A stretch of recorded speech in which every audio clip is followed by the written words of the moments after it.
Hello, in front of me I've got Honor 8. Today I'll show you how to change battery sound. So firstly, open Play Store and search for this app. Once you download it, open it. Now, tap on plus and choose mode between connected, disconnected, full battery and low battery. Then choose sound between audio file, ringtone and text-to-speech.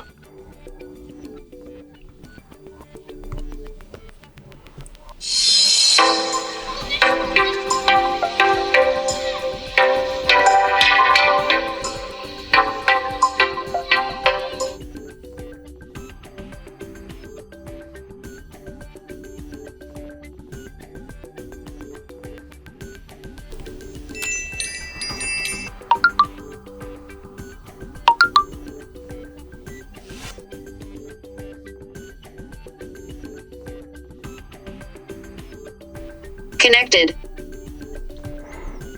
Now name the function and give it description. After all, save. Now we've got your new battery sound notification. If you find this video helpful, please leave like, comment and subscribe.